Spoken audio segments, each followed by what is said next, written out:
what's up everybody? So today we're going to talk about voicing. So many of you were asking me to go into a little more detail about my thoughts on voicing. I don't really emphasize voicing that much in my teaching, but so many of you have been asking me to go into more detail about this. I'm going to do that right now for this video. Okay, so what better note to choose than the most difficult altissimo note to hit using a very difficult fingering on tenor saxophone, which is the Altissimo G. This note can cause us a whirlwind of problems, mainly because of the fingerings that we use and the difference in voicing techniques in order to get that note to come out.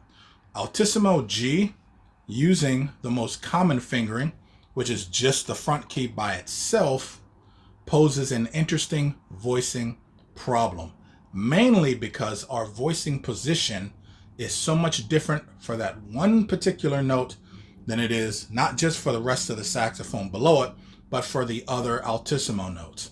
So quite generally, what is voicing? All voicing is tongue and throat position.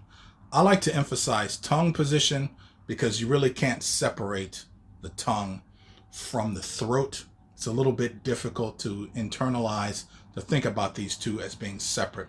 So whenever I talk about any kind of voicing, I'm always saying just think about keeping your throat open. Like, don't constrict the throat. Don't even think about the throat, really. You really want to think about tongue position. So two syllables that we often use to get people to understand voicing more clearly are ah and e. Ah, e. Ah, e. This changes the throat and the tongue position to allow for these notes to be able to come out easier. So much of this can be accomplished really with embouchure. I focus a lot on embouchure because that to me is a very instinctual, subconscious way of dialing in voicing. And besides, all the voicing techniques in the world won't matter if your embouchure is so tight you're really just stopping the reed from oscillating. Okay, but this video, let's focus on voicing. I'm going to do some extremes with my voicing just to show you the difference here. Okay, so the most difficult fingering to use to play Altissimo G is to just finger B natural with the octave key.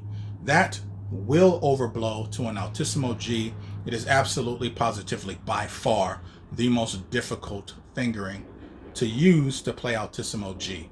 The second one is the one that is the most common, which is just the front key. Let's start with the front key fingering, and I'm going to alter between an extreme ah and e. Ah, e. I'm going to keep my embouchure in the same position. Let's do it.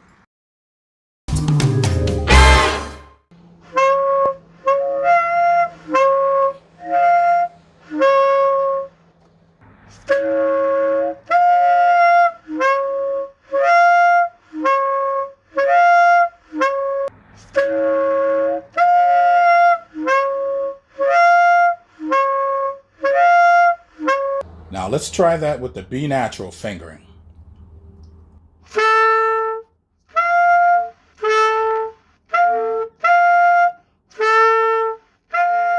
With the B natural fingering, I should probably shave before I do another video like this.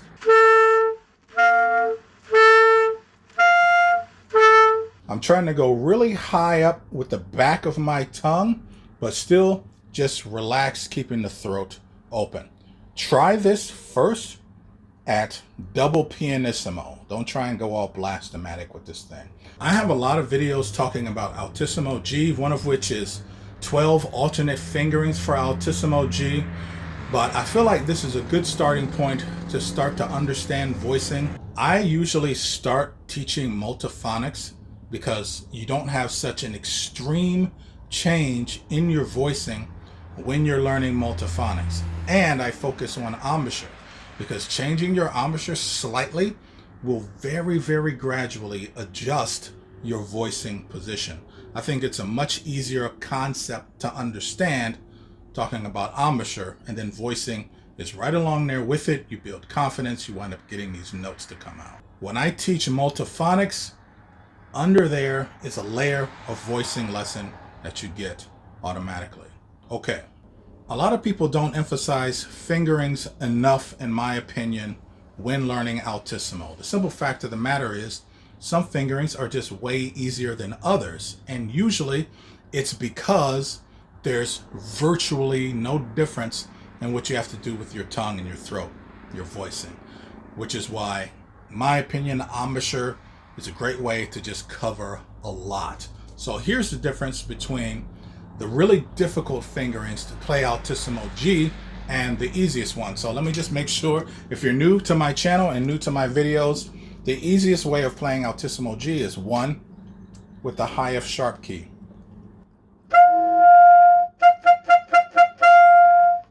You can add the side B flat for intonation if that pitch is a little bit low. Another fingering that's really easy is just like middle F, 1, 2, 3, and 4, but you add your side C. This fingering will almost always ride sharp, and there's a really nice multiphonic that you get with that fingering.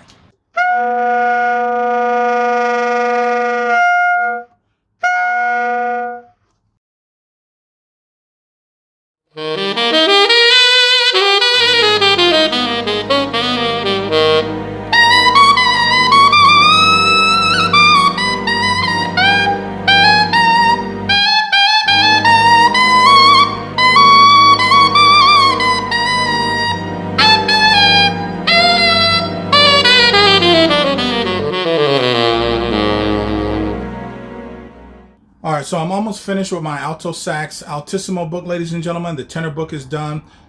There's a link in the description where you can pick that up. Also, if you like this kind of stuff, you want to support the channel, you can buy me a piece of cake. I also have some merchandise that's there. So thanks for tuning in, ladies and gentlemen. See ya!